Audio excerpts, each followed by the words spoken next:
In the heart of the ancient world, where magic still whispered through the trees and legends were born, there lay a kingdom blessed by the spirits. Eldoria, a land of two sons, two heirs to a golden throne, one beloved and celebrated, the other forgotten. This is not just a story of kings and kingdoms. This is the echo of a betrayal that shattered a bond of blood and the long, dark path to redemption. Prince Kaelin, the younger son, was born with a gift. His touch could make flowers bloom. His voice could soothe the fiercest beast. The kingdom adored him. His older brother, Prince Rhys, was a different soul. Where Kaelin was light, Rhys was shadow, serious, strategic, and fiercely protective of his younger sibling. Their bond was once unbreakable, but as the years turned, so did the court's favor. King Alistair, on his deathbed, faced an impossible choice. Who would rule Eldoria, the kind-hearted healer or the strong, tactical warrior? Blinded by love for Kaelin's gentle nature, the king passed over the tradition of primogeniture. He named Kaelin his successor. In that moment, Rhys did not see his father's choice. He saw only his brother's triumph and his own betrayal. Consumed by bitterness, Rhys sought power in the forgotten places.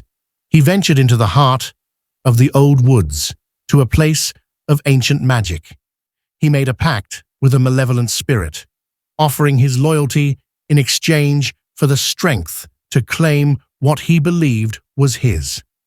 On the day of Kaelin's coronation, as the sun shone its brightest, Rhys prepared to unleash his vengeance, not with an army, but with deceit. He poisoned the ceremonial chalice, but this was no ordinary poison. It was a curse from the dark spirit, a living death, a sleep from which none could awaken. As Kaelin fell, trapped forever in a moment of anguish, Rhys drew his sword and pointed to the shadows, crying out against a fictional assassin. In the chaos and grief, the hardened warrior prince seized the throne. The betrayed brother had become the betrayer. King Rhys ruled with an iron fist, but the kingdom he had coveted became his cage. The songs of the people were songs of mourning for Kaelin. Their eyes held not respect, but fear and suspicion. The echo of his brother's laughter haunted the silent halls. The spirit's power now felt like a chain, and the weight of his guilt grew heavier with every passing day. The dark spirit returned, demanding its final payment, Rhys's soul, to be taken on the anniversary of the betrayal. Faced with eternal damnation for a kingdom he no longer desired, Rhys was forced to confront the monstrous truth of what he had done.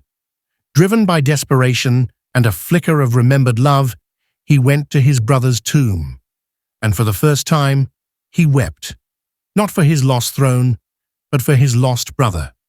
A single, genuine tear of remorse fell upon the crystal. That tear, an act of true selfless regret, was the one weakness of the dark magic. It began to break the curse, but the dark spirit would not let its prize go so easily. As the spirit lunged for Kaelin to finish the job, Rhys made his final choice. He threw himself in the path of the attack, not as a king, but as a brother.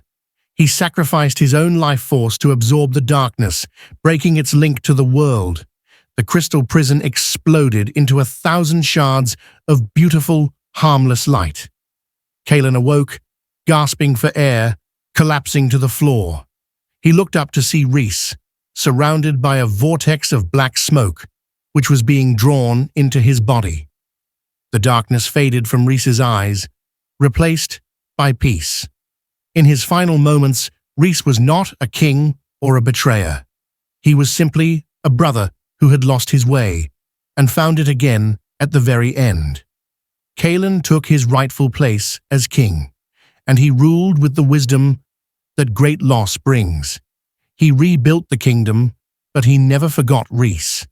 He told the story not of a villain, but of a betrayed brother who paid the ultimate price for forgiveness.